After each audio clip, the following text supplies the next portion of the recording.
నమస్కారం, BSK news కి స్వాగతం. హెడ్లైన్ చూద్దాం.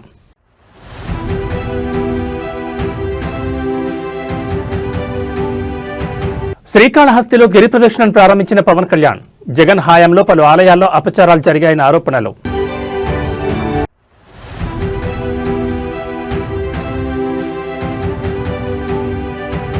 లక్షెట్టిపేట మున్సిపల్ కౌంటింగ్ లో హైడ్రామా. బ్యాలెట్ బాక్స్ కు సీల్ లేకపోవడంతో అభ్యర్థుల ఆందోళన.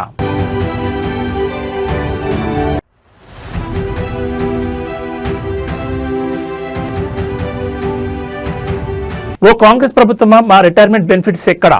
బ్యాలెట్ బాక్స్ లో లెటర్ ప్రత్యక్షం.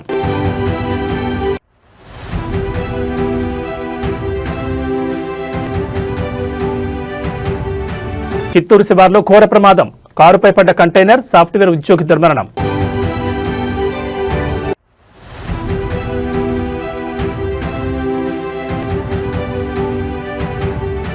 కొనుగోలుదారులకు భారీ ఊరట. భారీగా పతనమైన బంగారం, వెండి ధరలు. ఇక వివరాలు చూస్తే, వారసత్వం, కళా సంపద, ధర్మ పరిరక్షణ ఆలయాల చుట్టూనే ఉందని ఆంధ్రప్రదేశ్ ఉప ముఖ్యమంత్రి పవన్ కళ్యాణ్ వ్యాఖ్యానించారు. నాగరికతకు ఆలయాలు చిహ్నాలని పేర్కొన్నారు. శ్రీకాళహస్తిలో గిరి ప్రదర్శనను శుక్రవారం వర్చువల్ గా ప్రారంభించారు డిప్యూటీ సీఎం. ఈ సందర్భంగా పవన్ మాట్లాడుతూ, శ్రీకాళహస్తి ఆలయ దర్శనానికి త్వరలోనే తప్పకుండా వస్తానన్నారు. జగన్ హయాంలో పలు ఆలయాల్లో అపచారాలు చాలా జరిగాయని ఈ సందర్భంగా ప్రస్తావించారు ఆయన. వైసీపీ హయాంలో పాలక మండళ్లు వారి విధులను సరిగ్గా నిర్వహించుంటే తిరుమలతో పాటు ఆలయాల చుట్టూ ఎన్ని అపచారాలు జరిగేవి కాదని పవన్ తెలిపారు. రాజకీయాలకు తావు లేకుండా దేవుడికి కృతజ్ఞతాపూర్వకంగా పాలక మండళ్లు పనిచేయాలని సూచించారు. 22 కిలోమీటర్ల గిరి ప్రదక్షిణకు 10 కోట్ల రూపాయలు వెచ్చించామని తెలిపారు. ప్రతి ఒక్క భక్తునికి ఈ గిరి ప్రదక్షిణతో ద్వారా కైలాసగిరి ప్రదక్షిణ చేసిన ఫలితం దక్కాలన్నారు. 22 ప్రధాన ఆలయాలతో పాటు అనేక ఆలయాలకు వెళ్లే రోడ్లను అభివృద్ధి చేస్తున్నామని పవన్ పేర్కొన్నారు.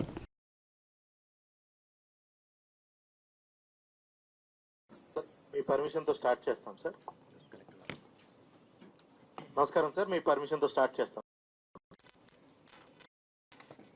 కైలాసగిరి ప్రదక్షిణ మార్గం ప్రారంభోత్సవానికి వచ్చేసినటువంటి గౌరవ ఉప ముఖ్యమంత్రి వర్యులు గారికి, గౌరవ దేవాదాయ శాఖ మంత్రి వర్యులు గారికి, గౌరవ శ్రీకాళహస్తి శాసనసభ్యులు శ్రీ వజ్జల సుధీర్ గారికి, గౌరవ తిరుపతి శాసనసభ్యులు శ్రీ ఆర్ఎన్ శ్రీనివాసులు గారికి, ఎండోమెంట్ సెక్రటరీ హరిజవహర్లాల్ గారికి, కమిషనర్ ఎండోమెంట్స్ గారికి అందరికీ నమస్కారం సార్. ఇక్కడ స్టేజ్ మీద నాతో పాటు శ్రీ సాయి ప్రసాద్ గారు, చైర్మన్ శ్రీకాళహస్తి బోర్డు ఉన్నారు సార్. అదేవిధంగా డాక్టర్ హరిప్రసాద్ గారు, హస్తకళల బోర్డు చైర్మన్ గారు ఉన్నారు సార్.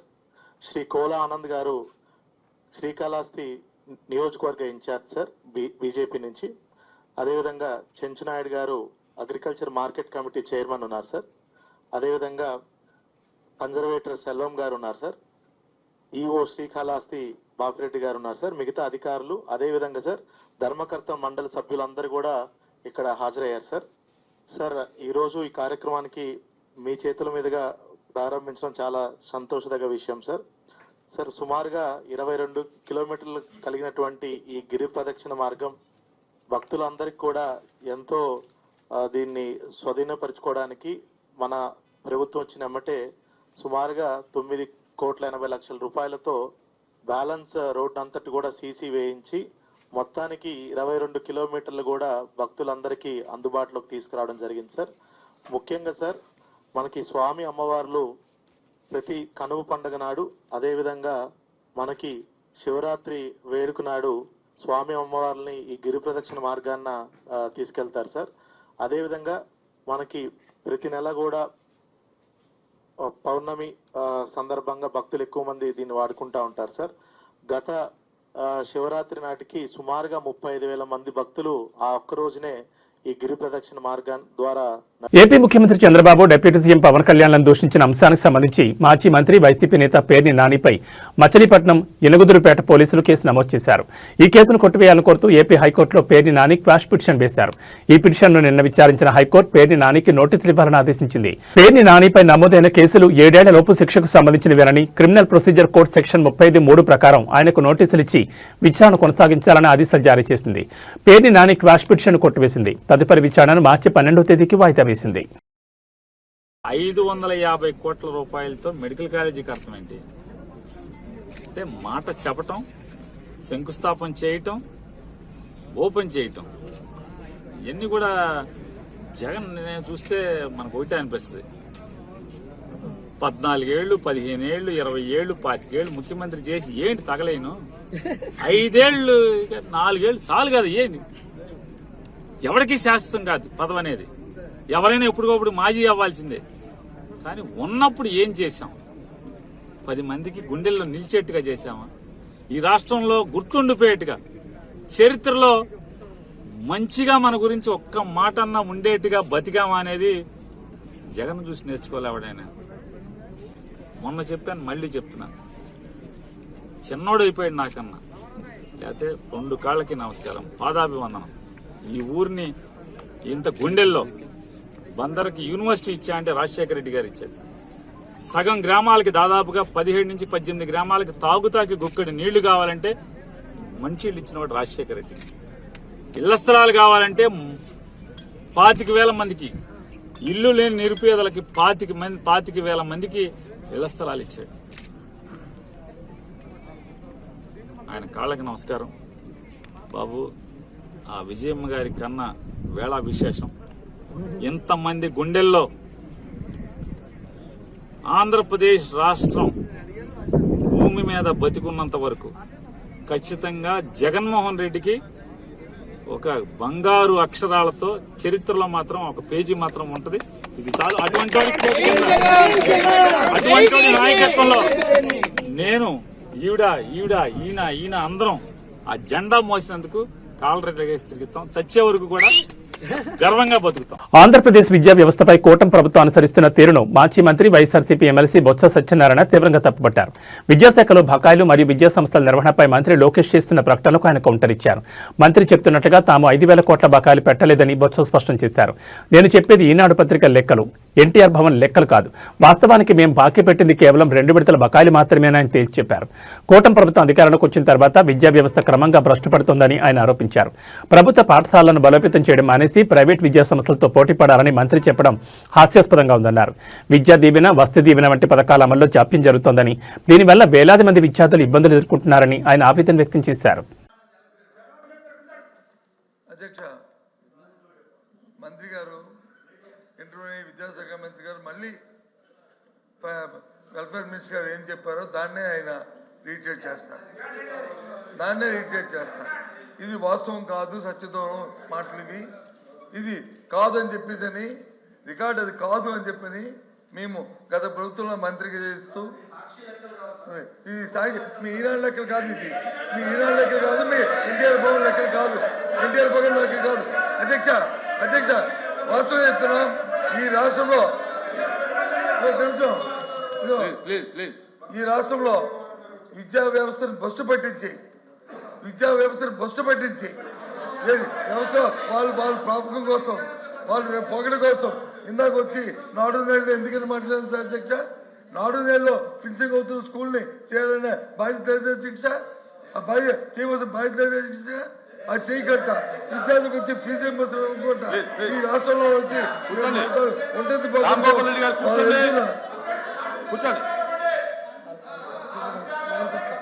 వాళ్ళ నేపథ్యంలో గత ప్రభుత్వంలో వచ్చి బకాయిలు పెట్టి ఈరోజు వచ్చి ఈ రకంగా చేస్తూ విద్యా వ్యవస్థ బస్సు నేపథ్యంలో అధ్యక్ష ఈ ప్రభుత్వంలో న్యాయం జరుగుతుంది, విద్యా వ్యవస్థ వచ్చి మనుగడ పొందుతుందని ఏ విధంగా ఏ ఒక్క ప్రజలకు కూడా విశ్వాసం లేదో అధ్యక్ష. వాళ్ళు ఏ అబద్ధాలు చెప్పుకుంటారో ఏమి చెప్పుకోమని అధ్యక్ష. ఎందుకంటే ప్రభుత్వంలో వాళ్ళు చేసి ఉండి కూడా ఇంత బ్లంట్గా ఆ రకంగా ఆ సత్యదూరం మాట్లాడుతుంటే రికార్డు చెప్తాను. మై ల్యాక్స్ 4,200 కోట్లు కాదు, 2 వాయిదాలు తప్ప కాదు. తెలియండి అధికారి పేరు నేను వస్తాను, మీటింగ్ నేను వస్తాను, సమావేశం నేను వస్తాను, మీ మంత్రి గారిని సమావేశం పెట్టండి, మేము వస్తాం. సమావేశంలో మంత్రిగా మా అధికారులు మా ముందు చెప్పండి. జనసేన నేత రైల్వే కోడూరు ఎమ్మెల్యే అరవ శ్రీధర్కు సంబంధించిన వివాదంపై బాధితురాలు హర్షవేణ మరోసారి వీడియోను విడుదల చేశారు. హర్షవేణ ఒక సెల్ఫీ వీడియో ద్వారా తన వాదనలు వివరించారు. జనసేన కమిటీ ముందు హాజరు కావాలన్న ఎలాంటి సమాచారం తనకివ్వలేదని, కమిటీ సభ్యుడు శివశంకర్ను ఫోన్లో సంప్రదించారని, అలాగే తన వాదనలను ఆధారాలను పెన్ డ్రైవ్లో పంపిన విషయాన్ని ఈ వీడియోలో పేర్కొన్నారు. ఈ సందర్భంగా ఫిబ్రవరి 3న జనసేన నేత శివశంకర్ వాట్సాప్ మెసేజ్ను బయటపెట్టారు హర్షవేణ. కమిటీ సభ్యుల్లో ఎవరూ ఆమెను సంప్రదించలేదని వెల్లడించారు. కమిటీ పిలిస్తే హాజరు కావడానికి సిద్ధంగా ఉన్నందున కమిటీ ముందు హాజరు కావాలని ఎవరు చెప్పారో స్పష్టంగా వెల్లడించాలని ఆమె డిమాండ్ చేశారు. అలాగే పవన్ కళ్యాణ్కు తన వాదనను అందించాలని ప్రయత్నిస్తున్నట్టు తెలిపారు. చివరిగా తప్పు చేసిన వారిని తగిన శిక్ష తీసుకోవాలని హర్షబెన్ డిమాండ్ చేశారు. అందరికీ నమస్కారం. ఈరోజు న్యూస్లో నా గురించి నేనేదో మాయమైపోయాను, భయపడి దాక్కుంటున్నాను, ఉద్యోగరీత్యా సమస్యలు ఫేస్ చేస్తున్నాను, టీవీ ముందుకు రాలేక ఇంకా వీడియోస్ వదలలేక నేను దాక్కున్నాను అన్న ఒక న్యూస్ వినిపిస్తుంది. నేను దాక్కోలేదు. నేను నా లీగల్ ప్రొసీజర్ని ఫాలో అవుతున్నాను. బేసిక్గా నేను దాక్కోను కూడా. నిన్న కూడా ఒక వీడియో రిలీజ్ అయింది. అది కొన్ని ఛానళ్ళ వాళ్ళు చూసారో లేదో, ఎందుకు ఇలా మాట్లాడుతున్నారో, ఎవరు మాట్లాడిస్తున్నారో నాకు తెలీదు. కాకపోతే నేనైతే దాక్కోలేదు, దాక్కోను కూడా. న్యాయం జరిగేంత వరకు దాక్కను. ఇంకొక విషయం, నన్ను కమిటీకి ఎవ్వరూ పిలవలేదు. నన్ను కమిటీకి ఎవ్వరే కానీ హాజరు అవ్వమని ముందస్తు ఇన్ఫర్మేషన్ ఇవ్వలేదు. నాకు ఎటువంటి ఇన్ఫర్మేషన్ లేదు.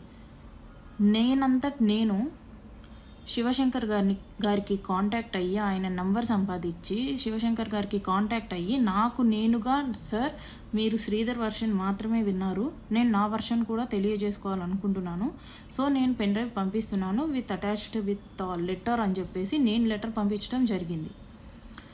అంతే తప్ప I bet and I ask committee people, నన్ను ముందు ఇన్ఫర్మేషన్ ఇచ్చారా? ఇస్తే ఎవరితో ఇప్పించారు? శ్రీధర్కి ఇచ్చిన లెటర్ లాగా నాకేమైనా లెటర్ ఇచ్చారా? లేకపోతే మీ కమిటీ వాళ్ళతో కానీ, లేకపోతే మీ పార్టీ వాళ్ళతో కానీ ఎవరితో అయినా సరే నన్ను కాంటాక్ట్ చేయమని చెప్పారా అనేది నాకు మీరు చెప్పండి. న్యూస్లో వస్తున్నట్టు మేము వీణాని పిలిచాము కానీ వీణ హాజరు అవ్వలేదు అనేది తప్పుడు స్టేట్మెంట్, అవాస్తవాలు ఇవి. నేను దీన్ని అంగీకరించను. ఎందుకంటే నాకు ఎటువంటి ఇన్ఫర్మేషన్ లేకుండా మీరు నన్ను పిలిచారు అన్నదాన్ని నేను ఒప్పుకోను. And I'm dam willing to meet all of you. నేను మిమ్మల్ని కలిసి నా వర్షన్ చెప్పుకొని వాట్ ఈజ్ వాట్ అనేది చెప్పుకోవడానికి నేను రెడీగా ఉన్నాను. నేను కలుస్తాను అనేసి అంటున్నా కూడా మీరు నన్ను పిలిచారు రాలేదు అనేసి అలాంటి అవాస్తవాలు చెప్పకండి ప్లీజ్. అండ్ నేను దాక్కోవట్లేదు. నేను స్టిల్ ప్రయత్నిస్తున్నాను పవన్ కళ్యాణ్ గారిని కలవడానికి, స్టిల్ ప్రయత్నిస్తున్నాను.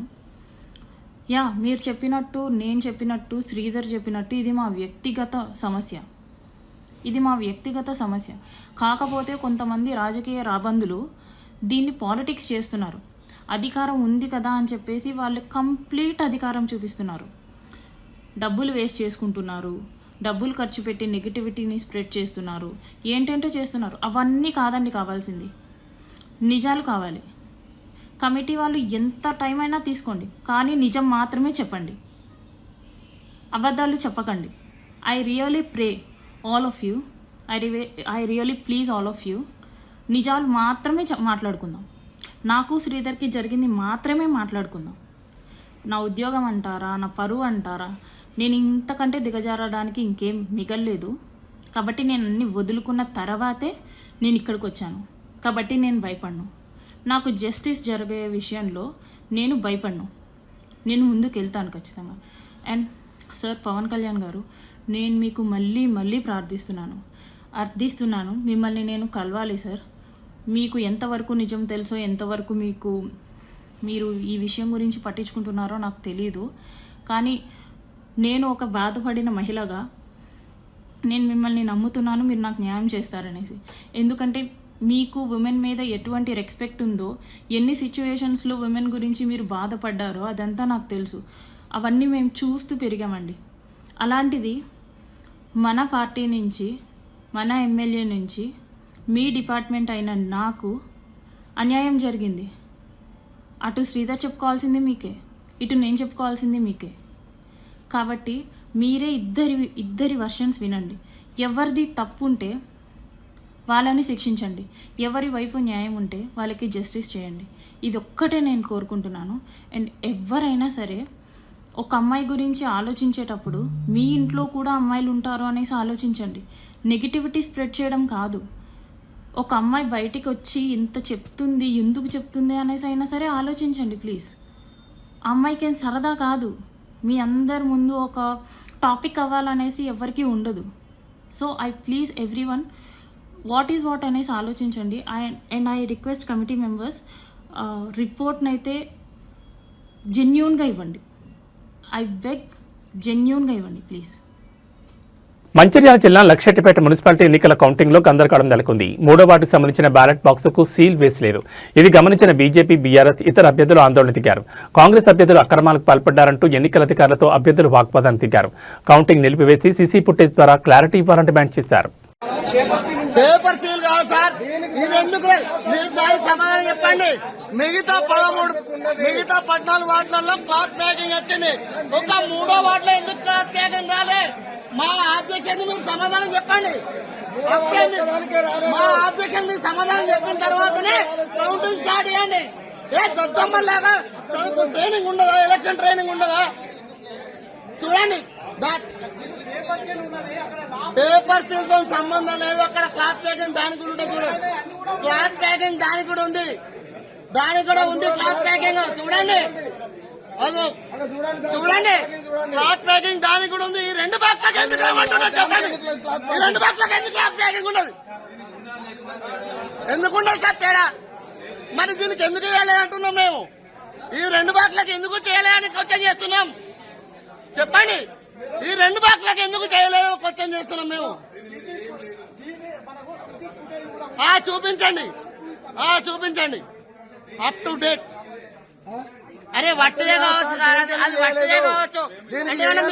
సార్ అది వట్టిదే కావచ్చు. దీనికి ఏమైనా మార్కింగ్ ఇచ్చుకున్నారా? 3వ వార్డు గిట్ట మాకు తెలియాలని. తెలంగాణ మున్సిపల్ ఎన్నికల ఫలితాల్లో ఆసక్తికర సన్నివేశం చోటు చేసుకుంది. నల్గొండ జిల్లాలో స్వతంత్ర అభ్యర్థిగా పోటీ చేసిన ఓ ట్రాన్స్జెండర్ విజయం సాధించారు. జిల్లాలోని చిట్యాల మున్సిపాలిటీలో 1వ వార్డు నుంచి ట్రాన్స్జెండర్ సుధాకర్ పోటీ చేశారు. ఎన్నికల ప్రచారంలో మున్సిపాలిటీ అభివృద్ధి లక్ష్యంగా సుధాకర్ ఇచ్చిన హామీలు ఓటర్లను ఆకట్టుకున్నాయి. దీంతో కాంగ్రెస్, బీఆర్ఎస్, బీజేపీ అభ్యర్థులను కాదని ఓటర్లు సుధాకర్ను గెలిపించుకున్నారు.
అక్క నమస్తే. 6వ నెంబర్ ఉంగరం గుర్తు మర్చిపోవద్దు అక్క. తప్పకుండా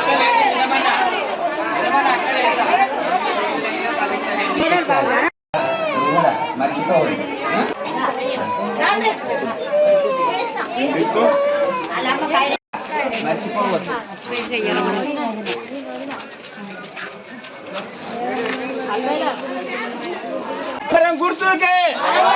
ఉంగరం గుర్తుకే గుర్తుంచుకో.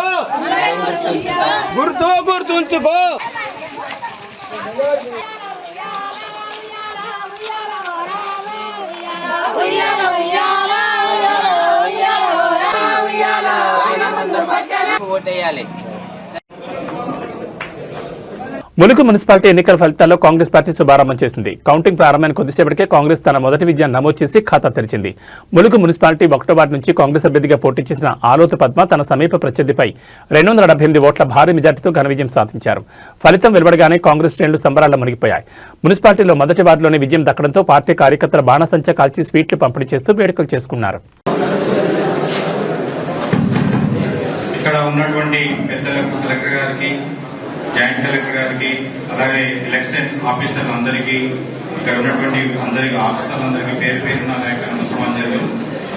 ఈరోజు జరిగినటువంటి సాధారణ ఎన్నికల్లో భాగంగా మున్సిపల్ ములుగు డివిజన్లో వార్డు 1లో వచ్చినటువంటి రిజల్ట్ ను అనౌన్స్ చేస్తున్నాము. ఒకసారి అందరూ వినండి. అంగోతు శిరీష టిఆర్ఎస్ భారత రాష్ట్ర సమితి 11 ఓట్లు 11 ఓట్లు వచ్చాయి అంగోతు శిరీషకు.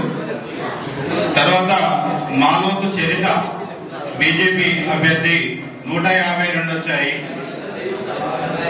ఈరోజు వచ్చినటువంటి ఫలితాలలో అత్యధికంగా ఆలు పద్మ 430 ఈమె విజేతగా ప్రకటిస్తున్నాము. ఇందులో మాకు వార్డు 1 లో మొత్తం 599 ఓట్లు పోలైనాయి. ఇందులో 102 అండి, రిజెక్టెడ్ అయినాయి 4 అండి, మిగతాయి. తెలంగాణ రాష్ట్రంలో జరిగిన మున్సిపల్ ఎన్నికల్లో తెలుగుదేశం పార్టీ తన ఉనికిని చాటుకుంది. ఖమ్మం జిల్లాలోని మధిర మున్సిపాలిటీలో 10వ వార్డును టీడీపీ గెలుచుకుంది. ఇక్కడ నుంచి ఆ పార్టీ అభ్యర్థి బోడేపూడి రేవతి విజయం సాధించారు. 10వ వార్డులో 530 ఓట్లు పోలుకాగా రేవతికి 334 ఓట్లు వచ్చాయి. మధిర ఉప ముఖ్యమంత్రి బల్లు భట్టి విక్రమార్క సొంత నియోజకవర్గం మధిర మున్సిపాలిటీలో 22 వార్డులు ఉండగా కాంగ్రెస్ పార్టీ అభ్యర్థులు 9 చోట్ల విజయం సాధించారు.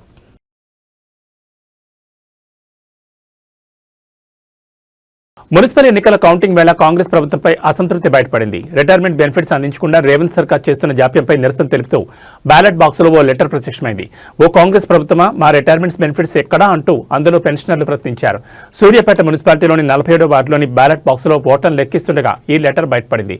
అందులో ఓ కాంగ్రెస్ ప్రభుత్వమా మేం రిటైర్మెంట్ అయి 15 నెలలు గడిచింది, మాకు రావాల్సిన మీరు చెల్లించాల్సిన డబ్బులు ఏ ఒక్క పైసా కూడా రాలేదు, ఇవ్వలేదు, అనేక ఇబ్బందులు పడుతూ అనారోగ్యం పాలవుతున్నాం, ఆసుపత్రిలో మెరుగైన వైద్యం చేయించుకోలేక ఇప్పటి వరకు 62 మంది చనిపోయారు, అందుకే బాధతో మేము చనిపోకముందే మా డబ్బులు మాకు ఇవ్వాలని ప్రభుత్వాన్ని వేడుకుంటున్నామని ఆ లేఖలో ఉంది. ఈ లెటర్ ఇప్పుడు వైరల్ గా మారింది.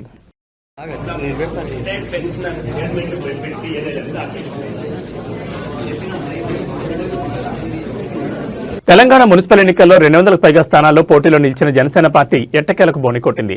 సూర్యాపేట జిల్లా నేరేడుచర్ల మున్సిపాలిటీలో జనసేన పార్టీ అభ్యర్థి హోరాహోరీగా జరిగిన 14వ వార్డు ఎన్నికల్లో సమీప ప్రత్యర్థిపై విజయం సాధించారు. దీంతో జనసేన పార్టీ శ్రేణుల్లో ఉత్సాహం నింపారు. తెలంగాణ గడ్డపై మున్సిపల్ ఎన్నికల బరిలో నిలిచిన జనసేనకు ఇది కీలక విజయంగా రాజకీయ విశ్లేషకులు భావిస్తున్నారు. మున్సిపల్ ఎన్నికల ప్రచారంలో జనసేన పార్టీ అధినేత పవన్ కళ్యాణ్ నేరుగా పాల్గొనకపోయినప్పటికీ స్థానిక నాయకత్వం, కార్యకర్తలు క్షేత్రస్థాయిలో చేసిన కృషి ఈ విజయానికి దోహదపడింది. ముఖ్యంగా యువత, మార్పు కోరుకునే ఓటర్లు జనసేన వైపు మొగ్గు చూపడం ఈ ఫలితంతో స్పష్టమైంది. ఈ విజయం నేరేడుచర్ల పరిధిలోని జనసేన కార్యకర్తల్లో కొత్త ఉత్తేజాన్ని నింపింది. తెలంగాణలో బలపడాలని చూస్తున్న జనసేనకు ఈ వార్డు విజయం ఒక మంచి ఆరంభమని చెప్పొచ్చు.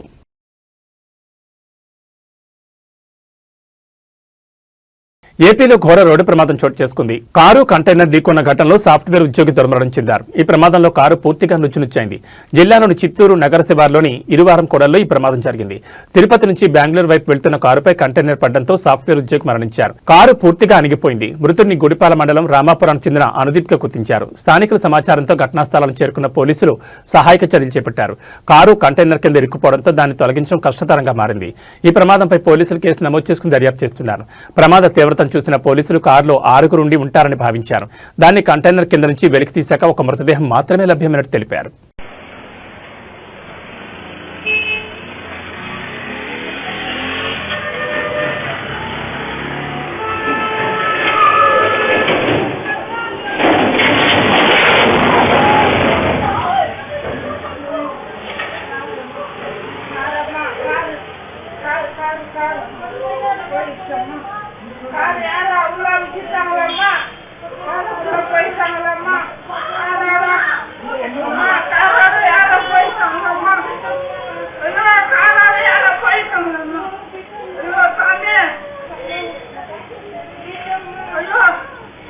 నాలుగు రోజుల తర్వాత వెండి ధర భారీగా పతనమైంది. ఫిబ్రవరి 9న కిలో వెండిపై 15,000 పెరిగి 3 లక్షలకు పెరిగిన రేటు నిన్నటి వరకు స్థిరంగా కొనసాగింది. నేడు ఏకంగా 20,000 పతనమై కిలో వెండి ధర 2,80,000కు తగ్గింది. బంగారం ధరలు సైతం భారీగా తగ్గాయి. 24 క్యారెట్ల బంగారం 10 గ్రాముల ధర 2,620 రూపాయలు తగ్గి 1,55,780కి దిగొచ్చింది. 22 క్యారెట్ల బంగారం 10 గ్రాముల ధర 2,400 తగ్గి 1,42,800కు చేరింది. 18 క్యారెట్ల బంగారం 10 గ్రాముల ధర 1,960 తగ్గి 1,16,840 కొనసాగుతోంది. తగ్గిన ధరలకు జీఎస్టీ, తరుగు అదనంగా ఉంటాయి. నిన్న ఈ రోజు కలిపి బంగారం ధర 10 గ్రాములపై 3,500 నుంచి 3,820 వరకు తగ్గింది. 4 రోజుల్లో పెళ్లిళ్లు మొదలు కానున్న సమయంలో బంగారం, వెండి రేట్లు ఈ స్థాయిలో తగ్గడంతో కొనుగోలుదారులు హర్షం వ్యక్తం చేస్తున్నారు. హైదరాబాద్ సహా తెలుగు రాష్ట్రాల్లోని ప్రధాన నగరాల్లో బంగారం, వెండి ధరల్లో స్వల్ప హెచ్చుతగ్గులుండొచ్చు.